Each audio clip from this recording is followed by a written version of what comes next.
Welcome to the Talking Transformation podcast. I'm your podcast host, Peter Ahmad, recording from Cape Town, South Africa, since June 2019. The Talking Transformation podcast provides an open and accessible platform for built environment professionals and interest groups to share their reflections and aspirations relating to the transformation of places and spaces in South Africa. It's intended to be a celebration of the individuals and community groups who are supporting formal and informal processes that are addressing the challenges of South Africa's history and shaping the future of our neighbourhoods and cities. Welcome to this latest episode of the Talking Transformation podcast. Today we're considering the National Spatial Development Framework, or the NSDF, which is a long-term spatial plan that looks at South Africa's trajectory towards 2050. It's a legally mandated plan, just like the provincial and municipal spatial development frameworks that have gone before.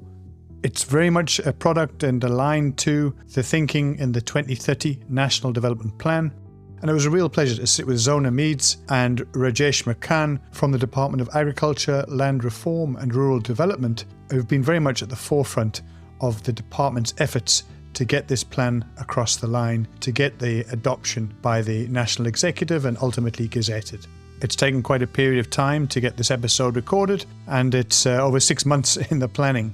In some ways, it's a relief to finally get this episode recorded and to reflect on the achievements so far, some of the challenges and some of the key themes in this NSDF. It's a really critical document for South Africa as it outlines the ambition, the growth and transformation objectives for both our urban and rural areas in South Africa. Notwithstanding the development of spatial frameworks across the provinces and municipalities, all plans must align and talk to each other. And that's part of the conversation that we talk to in terms of alignment and the coherence across and between the spheres of government. It also seeks to understand how planners and other built environment practitioners can embed the thinking and implementation aspects into their own routine work. As always, we hope you enjoy the episode and the reflections of two practitioners in the public sector who are trying to transform the places and spaces of South Africa through their work through the National Spatial Development Framework. It's just gone 9 o'clock on Thursday, the 2nd of May, and here is a podcast that is at least, I think, 6 months in the making. Absolutely delighted to have on the line Rajesh Makan and Zouna Meades from the Department of Agriculture, Land Reform and Rural Development, also known as DALRD.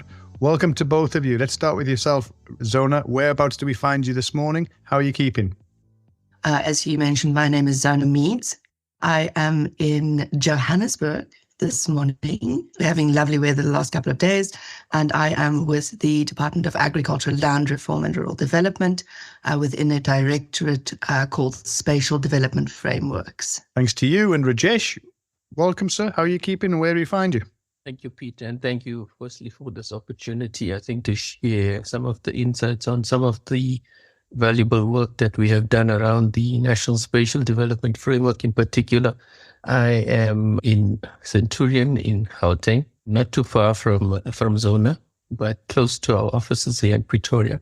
So I am the Chief Director responsible for planning facilitation, and among my responsibilities include the planning and policy areas, particularly around the Spatial Planning Land Use Management Act, and in particular also the NSDF, which I think we're going to talk about today.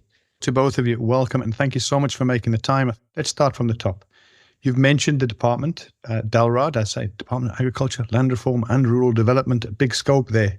Perhaps you want to talk a bit about the remit of that department that you're both working for has and how it overlaps with other of the departments, I guess, including whether it's cooperative governance and traditional affairs, human settlements, transport, all of those. I'm sure you have an impact and work closely with them. But what is the mandate that you have and how have you gone about that? There has been a lot of discussion about the mandate and its location in a department called Agriculture, Land Reform and Rural Development, but there's a history to it. I think you'd all know that we have, over time and over the different political administrations, had some changes to the name, but the function of spatial planning and land use management has always been linked to the function of land.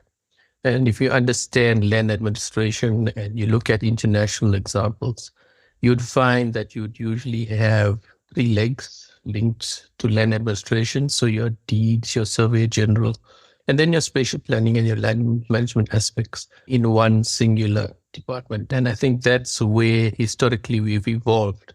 So we've moved from the Department of Land Affairs, to then the Department of Rural Development from 2009. And then now we are now the Department of Agriculture, Land Reform and Rural Development. So the work that we have been doing in particular as a branch, we have been doing historically. And our mandate was from a policy and regulatory perspective at a national level, developing the frameworks required both at legislative and policy level. I think I've already mentioned in my opening the Spatial Planning and Land Use Management Act. So we administer and support the implementation thereof, I think, across all three spheres of government. And part of that mandate is also linked to the issue of national spatial planning and the development of the National Spatial Development Framework. I'm sure many of you and those listening to this podcast have heard about the discussions about the location of the National Spatial Development Framework, and it's moved to possibly the DPME, but that really hasn't panned out. And at this point, we don't think that is going to happen. In terms of our relationship with other sectors, I think we work closely with a number of departments.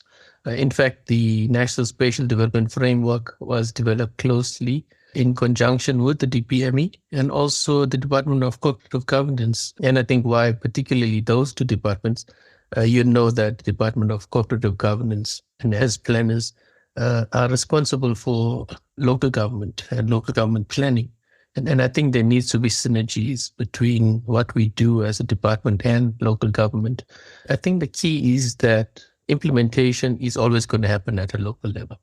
Even though we develop the frameworks, the policies at national level, if I could use maybe the cliche of where the rubber hits the road, it's definitely at local government level. Ultimately, the National Spatial Development Framework, its implementation and the utilization of an implementation mechanism requires us firstly to work very closely with other departments, but ultimately also using local spatial development frameworks, district, regional spatial development frameworks, provinces as a mechanism for implementation. We've also worked quite closely with the Department of Cooperative Governance to utilize the presidential DDM, the district development model, to see how we can utilize that as an implementation mechanism for the National Spatial Development Framework. Thanks so much to the both of you for outlining the arrangements, the nature of the work that you're doing, who you're doing it with. The one other thing I suppose in just setting the scene that's really important, and you've already alluded to it, I think all of us in this conversation are registered town planners. How does the whole SAC plan, is that operating also, A, within your department, and B, within your particular team, the South African Council for Planners? You're indeed correct. The department is also responsible for the administration of the Planning Profession Act on behalf of the minister. So all the planners that are listening to this would know that if you are registered with the South African Council for Planners, which is established in terms of the Planning Profession Act. And as a department, we provide both administrative and financial support to the South African Council for Planners. And I think they are an important stakeholder in all the work that we do. And just to give you a little bit of history about the Planning Profession Act, I think one of the key objectives was to try and ensure that we transform the planning profession. And I think what we have managed to do with SACPlan is ensure that they are able to do their work more efficiently by setting up the systems and processes that are required to manage the profession. There are still a number of issues that we are working with. I think the one that most planners want to hear is about the identification of planning profession work. In particular, trying to regulate what type of work should be within the sole mandate of planners. And I think that work is ongoing. It's a rather complex thing, but maybe we can have a podcast about that in the future. I think that's a great idea, Rajesh. As you say, quite a vexed issue that job reservation and so forth within the profession. And yeah, I'll take you up on that. And thank you for indulging me in outlining not just the scope of the work within the department, but also that responsibility and relationship to the council SAC plan. Our primary consideration of this podcast is to look at the National Spatial Development Framework. Legislation demands that we have different spheres and different levels of planning within the national, the provincial, and the municipal space. So this was a piece of the puzzle that was long overdue, and it needed to fill certain mandates. Let's go into that to give us a bit of a Genesis 101 of the NSDF. I think the real person here who can take this forward is Rajesh. I joined the team about 1.5 years ago. So I think he can really give you the information about the extent of work that went into us ultimately not just having a final National Spatial Development Framework, but also noting that it has been approved by Cabinet. It is now the document, and I always say this, not of this department, but of government. The National Spatial Development Framework is ultimately a document that is not just that of spatial planners. It is a guiding framework that has to inform all sectors of government together with the private sector.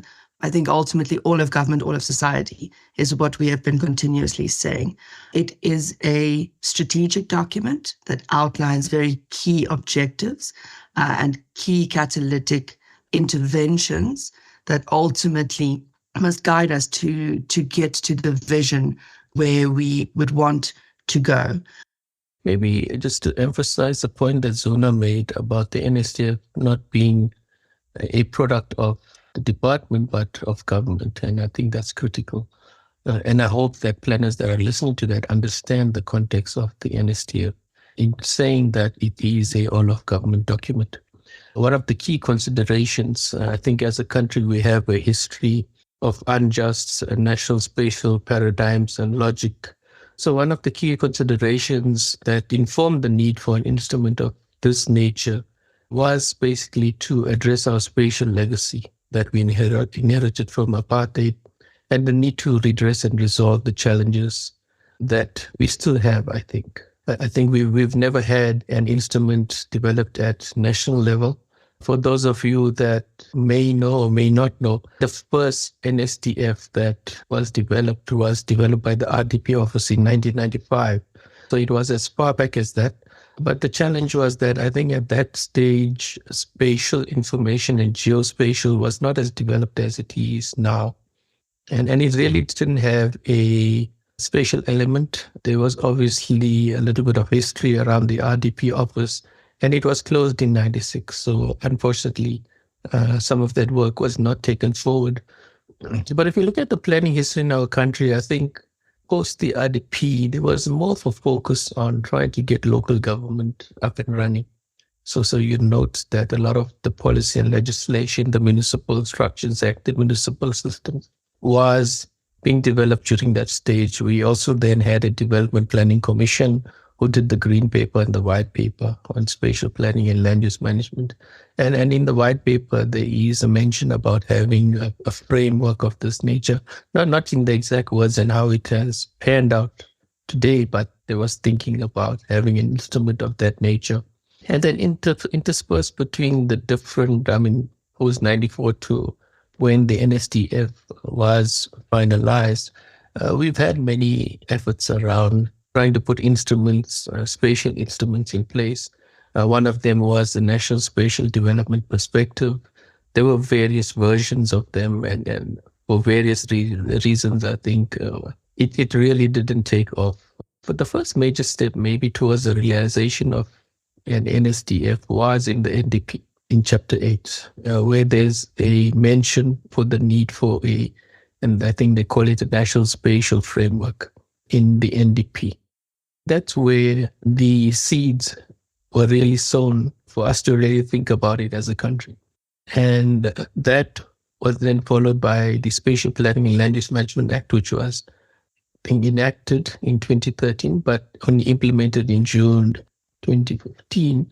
I think the SPLUMA took that a step forward and made it a requirement in terms of Section 13 and 14 that we have a national spatial development framework.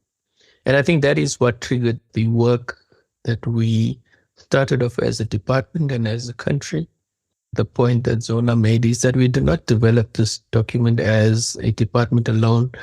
We included multiple stakeholders. We involved all sector departments. We involved provinces.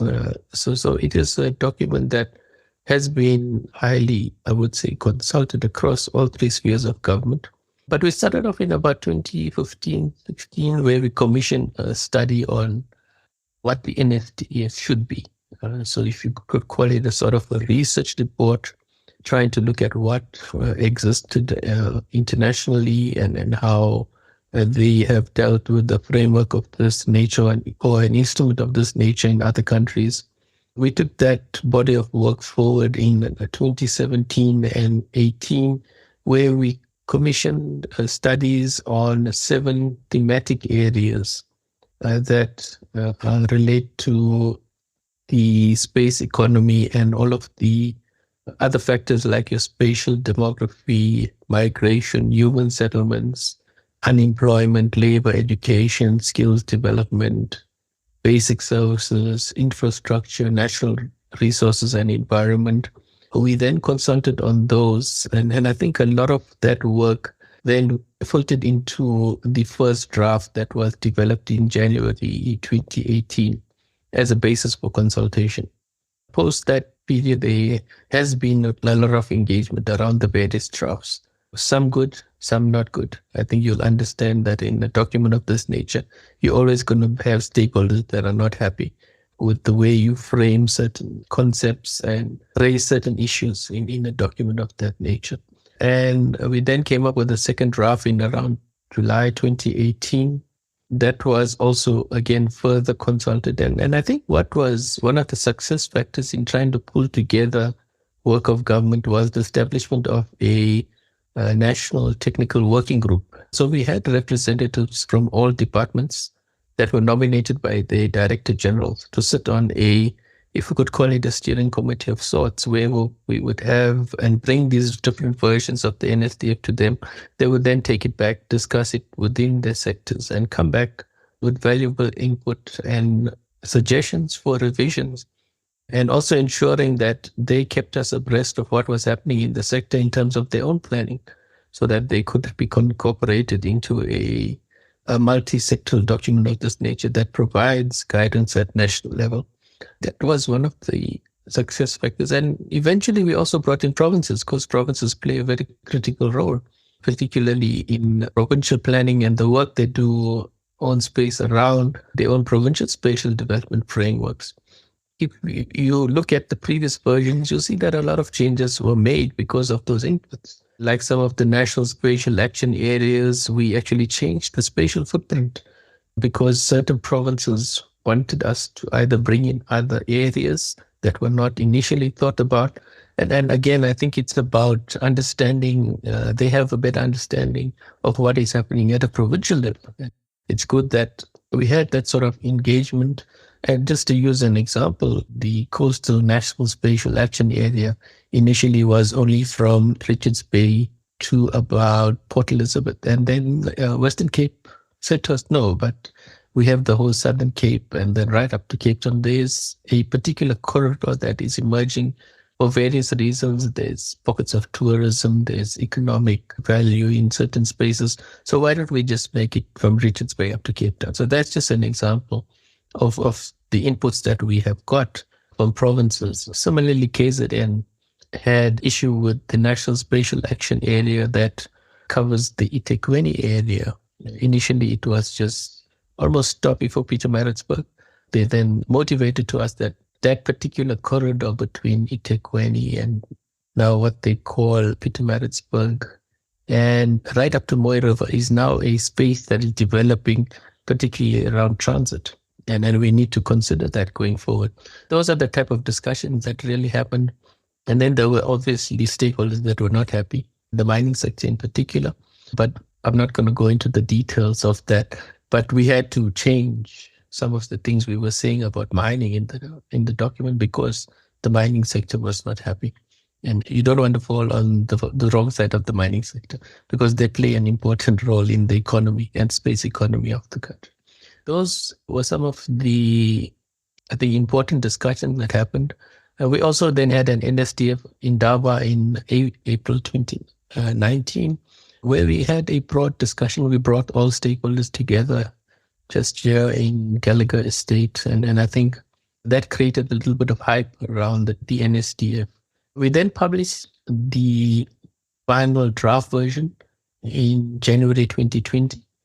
We all know that the SPLUMA requires the minister to publish it for a period of 60 days. So we did that in January 2020, and then COVID came. So COVID didn't really impact on the work that we did, because I think a lot of the work was done. But it did impact on some of the processes in taking it through to cabinet, etc.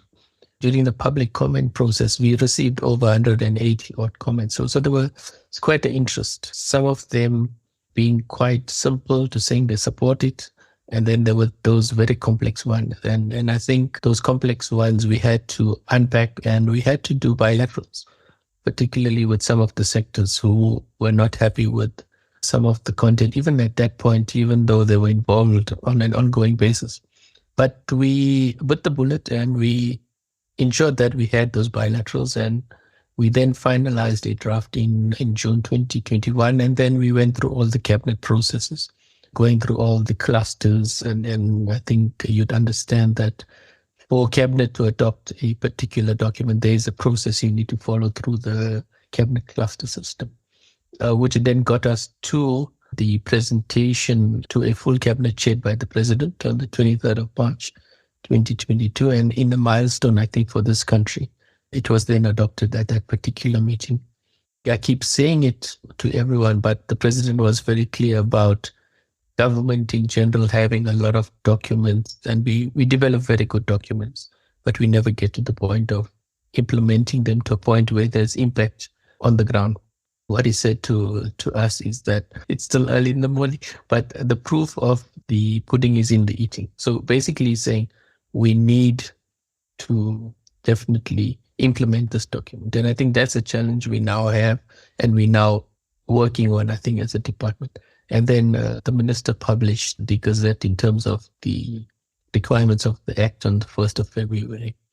That's the journey. It has been a very busy period, but also a learning period. I think we've learned a lot during this, but it's gotten us to a point where we now have a document. And I think in talking to why we need such a document, I think we need, as a country, we need to have decisive and collaborated action in space. The NSDF also talks about infrastructure investment, but infrastructure investment which is spatially targeted. And I think also importantly, the NSDF needs to guide and align the plan preparation and budgeting, and also implementation of the various levels of spatial development frameworks that we have. Rajesh, you've given us an immense amount of information there, the whole history, the process, the adoption, the themes, and I mean, you've taken us right through as well some of the challenging periods. We sort of skipped through it, but clearly the whole COVID period would have been quite a disruptive period, not just in terms of the development of the document and the themes, but also the ability to engage with stakeholders during that. We'll probably come back to that just now, but let's focus on some of those themes and elements of the NSDF that make it what it is today. Some of the things that we see in that document talk about the National Competitive Corridor, nodes of competitiveness, rural restructuring zones, resource critical regions, special intervention zones, and transnational development corridors. So those are some of the big framing devices within the document. Do you maybe want to pick up on one or more of those, Zouna, in terms of those which are most important in terms of setting out the backbone, the skeleton, if you like, of the spatial framework at that national level? The specific sort of framing mechanisms that you mention is part of the original National Development Plan schema. From that, it's important that the NSDF has developed certain sort of strategic, what we call levers. And these strategic levers have given us some critical spatial logic and spatial outcomes. And these spatial outcomes have then given us subframes of the National Spatial Development Framework based on this NDP schema is what we call interregional connectivity, a national system of nodes and corridors, national resource economy regions, national movement and connectivity infrastructure, and a national ecological infrastructure network. This subsequently led to the development of what we call the National Spatial Action Areas. And the National Spatial Action Areas, and I think as Rajesh has mentioned previously, this was highly consulted. And this is really where we get into the backbone of what the NSDF ultimately, almost an implementation level, would like to achieve. These National Spatial Action Areas, of which there are 5 types and 13 subtypes. The first type is what we call the National Spatial Transformation and Economic Transition regions. These 3 regions, sort of the first one is towards the east of the country, the Eastern Escarpment. Then we have the Northwestern, what we call NSAA, National Spatial Action Area. And then I think the coastal one is specifically the one that Rajesh mentioned earlier. The second one relates to specifically our urban economic transition regions. And this is our sort of 3 major core nodes where we know there's a lot of urbanization, a lot of in-migration. This is the Greater Cape Town region, the Greater KwaZulu-Natal, and the Greater Gauteng region. You'll also note that there is overlap in some of these specific National Spatial Action Areas. Let me speak to the National Resource Risk Areas. So within that, we've got 5 different areas identified, and this really relates, obviously, to some of our key national resources, specifically around water. Here we've got the Upper Vaal, the Olifants, the Waterberg, the Umgeni, and the Bergen-Brede. Then we have what we call the Arid Innovation Region, and we've got what we call the Central Innovation Belt. Now, these specific National Spatial Action Areas, those things are interrelated, so they are not one or the other. It's important to say that we must look at these not in terms of the various framing elements, but rather in terms of what the specific impact is, looking at them holistically in different spaces. So within each of these National Spatial Action Areas, there are very critical interventions based on the analysis of these framing elements from the NDP. So between the nodes, between restructuring, critical resource regions, these special intervention zones, ultimately these elements frame the country. They also frame different spaces in different ways. And these different ways in which the spaces are framed ultimately led to what we call consolidated catalytic action zones within each of these National Spatial Action Areas. And this identifies very key interventions for all of government, all of society. So all spheres of government, SOEs, private sector, to ultimately guide expenditure in space, but whether we call it expenditure or development, whether it be infrastructure, whether it be social services, whether it be key catalytic interventions, that I think ultimately is where the rubber hits the road for the National Spatial Development Framework, is taking all of these guiding elements into consideration. It's the ability to be able to state at least this is where the public sector is determined to focus its investment in the short, medium and long term. Basically, there's a 2050 plan, if I'm not mistaken, and ultimately trying to encourage the private sector to leverage its efforts and crowdfunding in within that public spending focus. Is that a fair way of assessing it, Rajesh? Yes, indeed. You're correct. I think the ultimate objective is to ensure that we provide through the NSDF guidance not only to the public sector, but also to the private sector on which spaces we are prioritizing, I think, as government for different reasons. Because I think, as Zouna has outlined, the National Spatial Action Areas have been very well thought through. They informed by particularly, and there's a thread in the document. So we introduce a theory of change in the document. But what is critical, and I think what has influenced a lot of what has come out as the National Spatial Action Areas, is what we call the development shapers. So we identified 9 development shapers, and what the development shapers are basically what are the challenges and opportunities that we have in the country, both spatial and non-spatial. So just to quickly touch on them, the demographics, the issue of the population increase. The one issue that we have currently is that we projected that in 2050, you correct, Pete, it's a 2050 vision, 75 million people. But when the census came out last year, we see there's a significant acceleration. I think we are in 2023 and we're almost 60 million. So the projections, I think, are one of the issues that and in particular when it comes to the population, is something that we are looking at as a department. I think the issues of urbanization, there's 3 spatial action areas that focus particularly on our metropolitan spaces, the 3 big metropolitan spaces. Your Johannesburg, Pretoria, if I could call it the Gauteng city region, not to leave out Ekurhuleni, your KZN. KZN is actually growing up to Msunduzi, like I said, up to almost Mooi River. And then your greater Cape Town area, which also is not only confined to the city of Cape Town anymore, but also the surrounding spaces. And I think the NSDF is very clear about the impact of those spaces on our economy. So they're going to continue to play a very important role in our space economy. And there's very particular challenges that the NSDF has identified in terms of urbanization and ensuring that we have quality urban living spaces. Ruralization, I think there has always been a discussion about the urban-rural divide, and I don't really like that, because I think we shouldn't look at it as 2 separate spaces, but look at how they support each other. The NSDF is quite clear around the issue and need to protect our rural spaces, but not only creating linkages between urban and rural, but look at linkages within rural spaces. There's a rural development model that is proposed there. Obviously, I think the issue about natural resource limitation, it's not yet a crisis, but water is our next crisis. Energy is there. We are dealing with it as a country.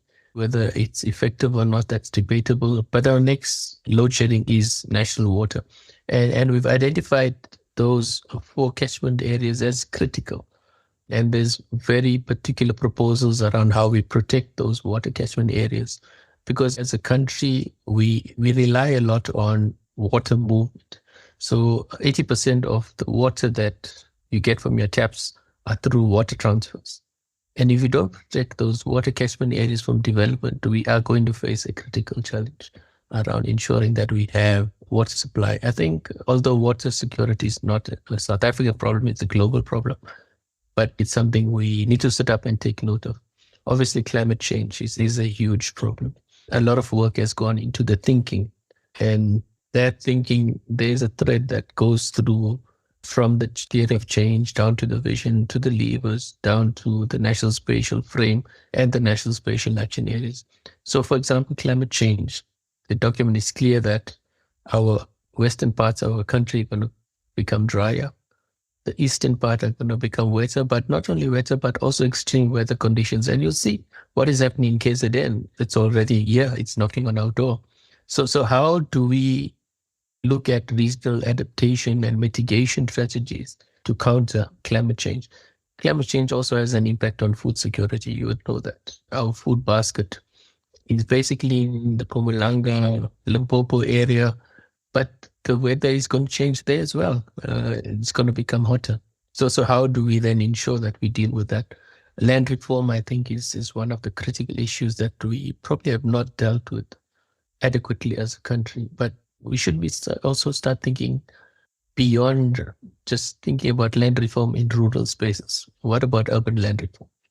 Then there's the issue of technology, innovation, resilience. The global economy, the technology is moving very quickly.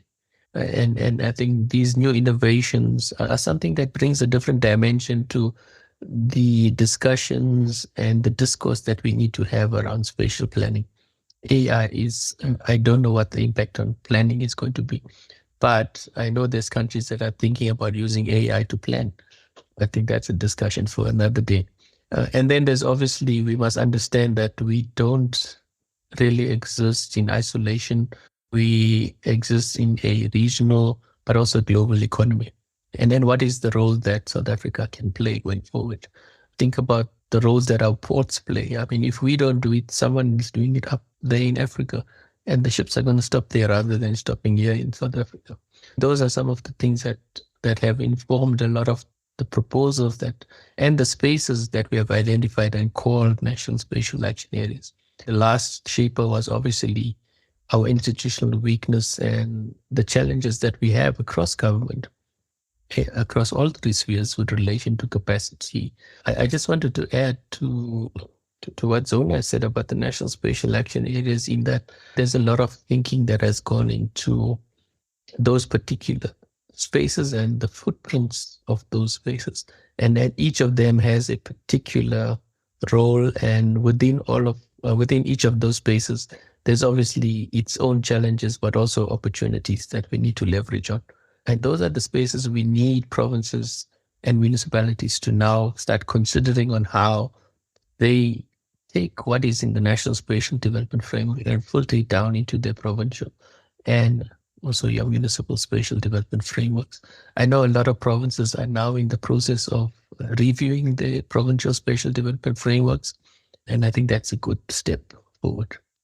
It's very clear you've thought through this a lot. You've had a team that's worked with you, and it'd be interesting to understand a bit of the dynamics of who was in the core team, just to understand the support you received, not just from the private sector, but also the sort of the steering comms, how that progressed. But I do want to pick up on one or two themes before we get into that. The first is, you mentioned this thing of ruralization. And I think it's a term we're hearing more and more about. And I think most people understand urbanization in terms of the migration of population into our urban areas, particularly our metropolitan areas and secondary cities, looking for jobs and opportunities. Can you just tell us a bit more about this ruralization and why it's important, how it is in fact making a difference to our spatial landscape? And then I'd like to talk a bit about the implementation focus of the NSDF. But again, Rajesh, Zouna, whoever would like to lead off, let's talk a bit about this ruralization, what it is and why it's important. Firstly, to make the point that even in the projections around population shifts, etc., in the NSDF, although I think we agree that there is going to be migration to urban spaces, there's always going to be a population that you need to service in the rural spaces. The projections again say that those populations are going to remain constant. But again, if you look at some of the census results, you'd find that some of our, what we would formally think of as our rural spaces, those spaces are actually growing, and they're growing very quickly for various reasons. It could be, for example, mining in certain provinces is taking off very quickly. The logic is then that there's always going to be this population that you're going to need to support. And how do you then ensure that you are able to provide for that population that is always going to be in those spaces? There's two things we looked at. There's a social services wheel. Basically, it's a wheel that is developed by the CSR. It was developed by the CSR. And it shows that in the different categories and levels of towns, what type of services you need. So it goes down from your village level right down to your metropolitan level on the scales of services that should be available in each type of settlement. We're then saying that if we are able to provide those social services in terms of the wheel across the country, obviously linked to that particular category of settlement, then we definitely providing a service to the population that is there, so that they don't need to go to the city for those basic needs. And that's one of the interventions. The second one is about a rural regional model, which is saying that don't just think about linkages between rural and urban spaces. And I think as planners, you probably typed that up in a document that you did somewhere.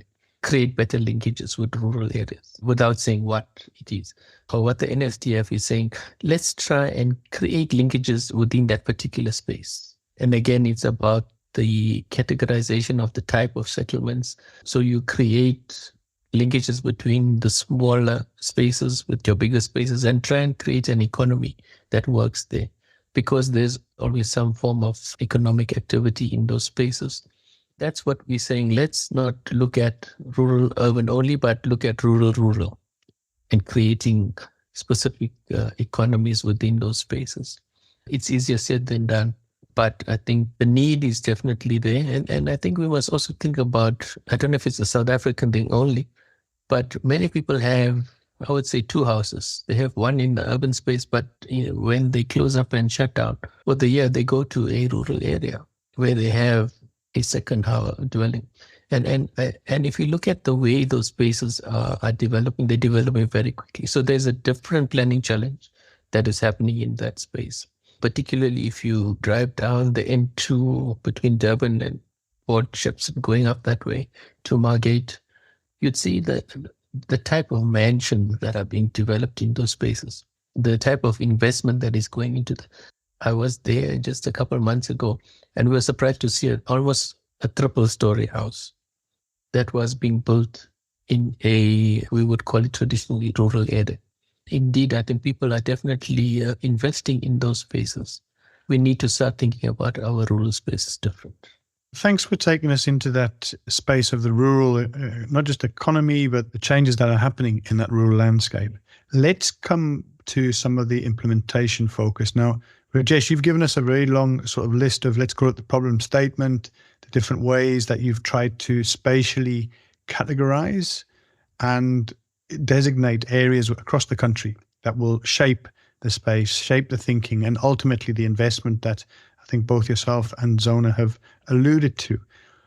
However, it's always easier to list the problems and far more difficult to craft the solutions and specifically the implementation. And again, I'm come back to what you've said there, Rajesh, that this idea of the president himself is saying, look, the proof of this effectiveness of this plan is going to be in the execution thereof. So what is the implementation focus and angle on this? How is it you want to see other departments invest and shape, for example, the budgets, the grant funding and that type of arrangement that's flowing into the provincial and municipal spaces? And how do you want to see them ultimately adopt these elements, these framing devices that you've put into the NSDF, particularly given that there's a long history, particularly in relation to municipal plans, but also in relation to some of those provincial plans that may be being reviewed or revisited? What is the implementation focus and angle? What is the hill that we're prepared to die on for this plan as an indicator of its success or not? What is the one thing or two things that we should be looking at to say this plan is effective or conversely has been ineffective? I like that hill. I have many hills that I like to die on. There is an implementation framework that accompanies the National Spatial Development Framework, right? There's an implementation charter that's been developed, but the answer is not an easy one, or the solution is not an easy one, because, as I've said, it's not just the job of this department ultimately to implement this framework plan. The implementation charter identifies over the course of this 2050 plan prioritization of actions. In the current sort of short term, what is critical is communication of this plan, embedding it in government plans in this. As you might be aware, and those people who are listening to the podcast might be aware, we are coming to the end of the 6th administration of this government, entering into the 7th. Don't want to get too technical in terms of government systems of plans, because not everyone is in government, but we have what we call the medium-term strategic framework, which guides, that was the 2090 to 2024 guiding document of government. What we're really trying to do from the department in terms of the short-term implementation is to ensure that the 7th administration's, what they call the medium-term development plan, takes into consideration the key actions within the National Spatial Development Framework across government to ensure that we spatially prioritize budgets for departments, for spheres of government.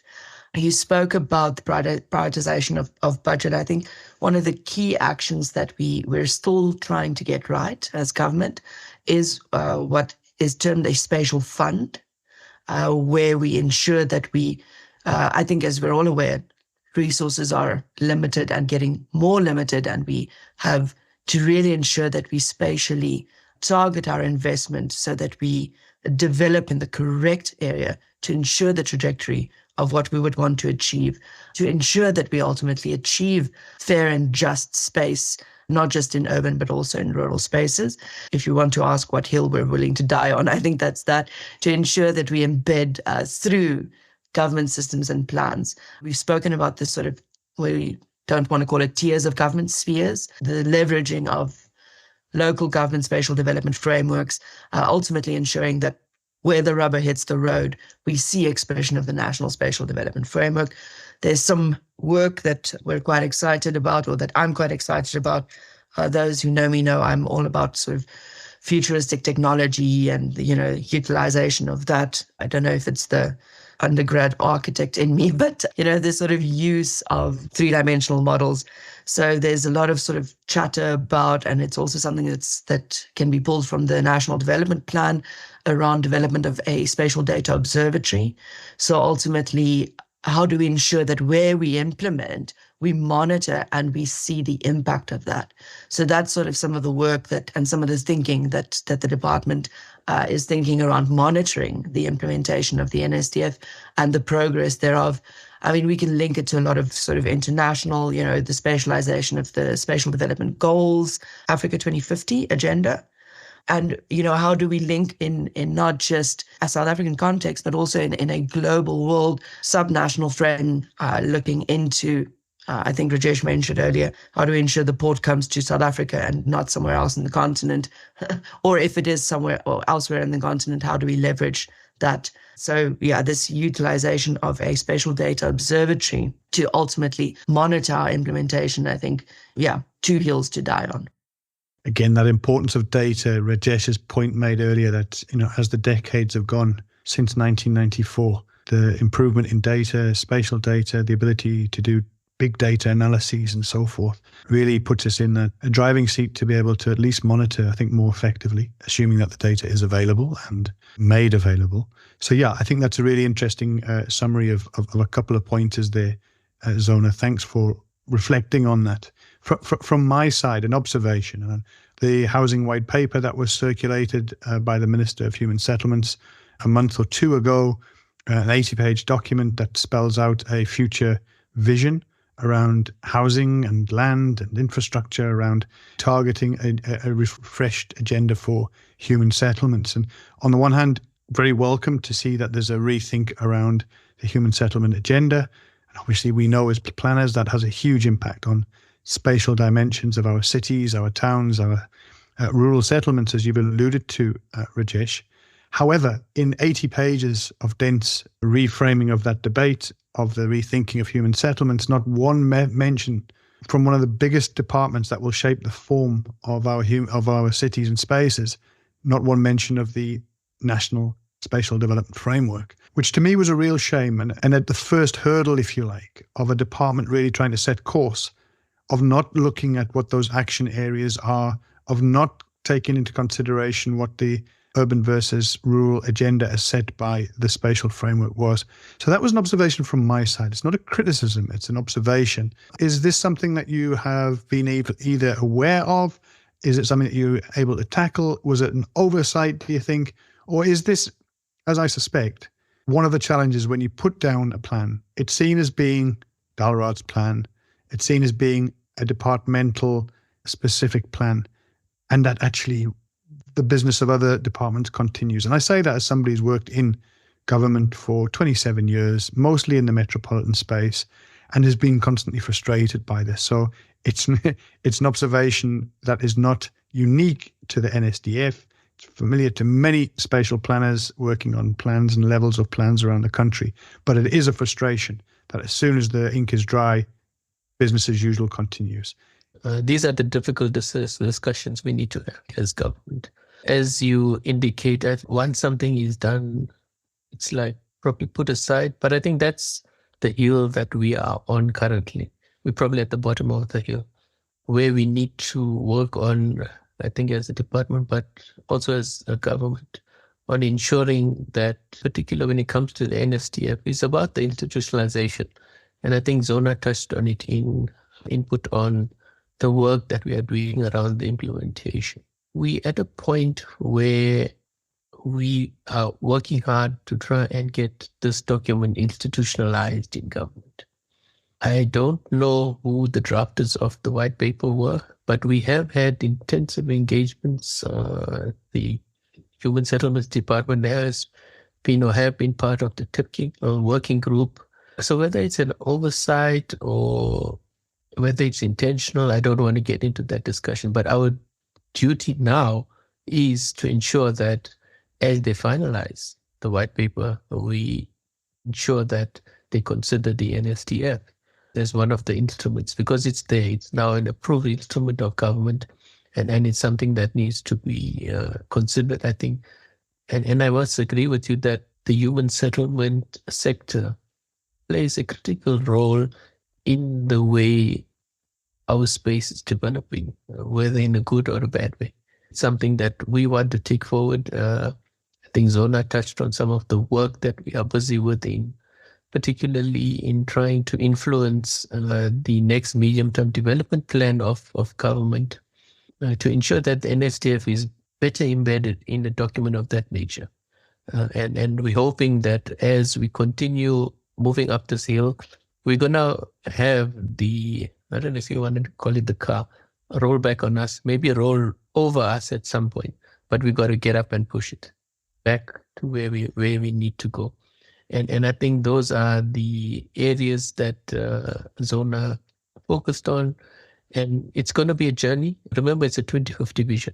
So indeed, we're definitely going to try and work better on embedding and institutionalizing the NSDF within and across government. And I think we're probably we're in a good space now. We have the elections in this month.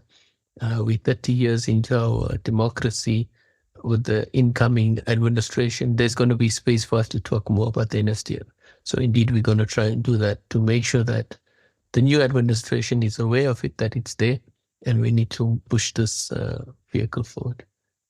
We certainly don't want any traffic accidents, nobody to be run over. We want everybody to be safe and to continue their work within their respective spaces. And I think the two of you have given us a really good outline of the document, about some of the key levers, some of the key themes that you've embedded within the document, some of the themes that have emerged over the process. And already we're starting to talk about some of what maybe have been the compromise areas and the difficulties in landing with other big departments, some of the key messages. So I think there's so much here to come back to. We've been talking for already just over an hour. And we probably need to bring this conversation at this stage to a conclusion. With a rider, I suspect that we need to come back to this. We still want to pick up on SPLUMA as an act. We still want to talk about, we can go into a bit more detail on SAC plan and so forth, but also observations around transformation. As the department that is tasked with SPLUMA, and with that comes responsibilities of transformation in space, your observations as two of the key officials in that area, I think that'll be a great topic to come back to. So with your permission, let's start to wrap there. I do want to ask, and again, assume it's as easy as a Google, type in NSDF.pdf or some such. Where, Zouna, would people be best placed if they want to go into the detail? It's one thing to talk things through, concepts like you've very articulately done today, but where can people find the maps, the document, and ultimately the key messages of this online? Firstly, let's brag a little bit. Go onto YouTube and search the National Spatial Development Framework. Look at the Department of Cooperative Governance channel. And there's a very interesting video that we did for the BRICS Urbanization Summit that unpacks some of the key things for the National Spatial Development Framework, if you're too lazy to read an entire document. And then there is obviously the document available on the departmental website. There is a portal called the NSPDR, the National Spatial Planning Data Repository. So it contains the spatial information. For the technical guys, the shape file should be downloadable from there. Should be able to get an overlay for your municipal planning instruments. You can see which of these action areas are applicable to your municipality if you're reviewing your spatial development frameworks. Yeah, number of resources available. Pete? Fantastic, Zouna. It sounds like you've covered a lot of bases there. I love the idea that you've got your YouTube. If I remember correctly, there was a seminal video back in the day of SPLUMA as well as the NDP. So those are great things to tune into and search through YouTube, as well as those other mediums that you've talked about. To the two of you, thank you so much for your time and effort this afternoon. Any final comment from your side, Rajesh?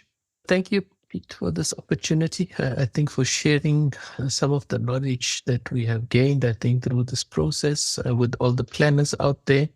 Indeed, I think planners out there, you should know, we're going to hit the SPLUMA 10-year anniversary next year.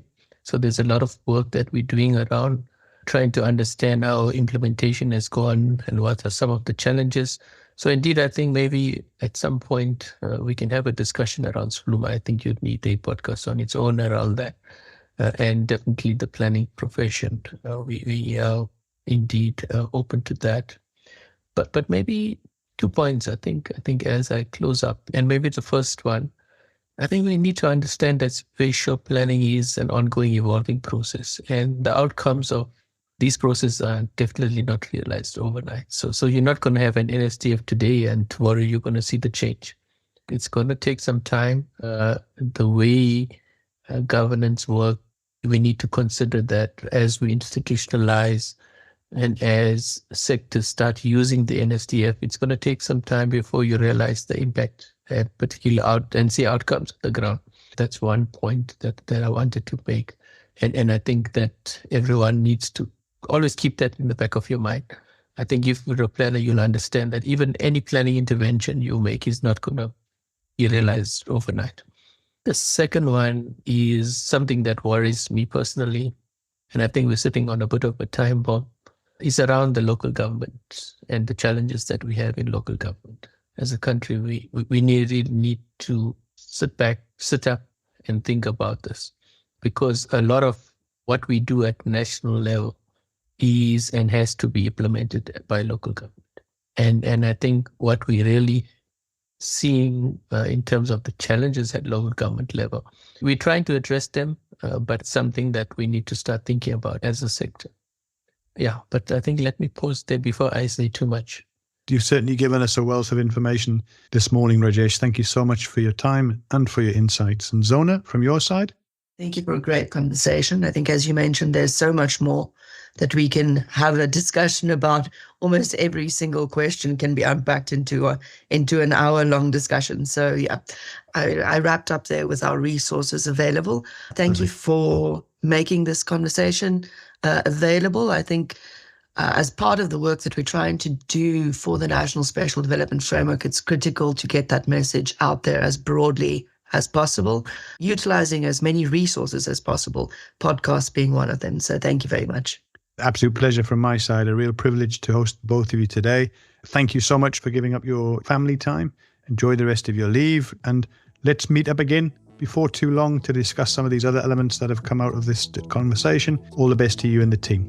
Thank you, Pete. Thank you. Bye-bye. Bye. We hope you enjoyed this content of the Talking Transformation podcast. Please feel free to give us feedback via our Twitter platform. That's @TalkingTransfo and the number 1, or alternatively via our email address talkingtransformation101@gmail.com. Thanks and recognition also to Tribal Need for allowing us to use their track Flags as our introductory and closeout music on this podcast.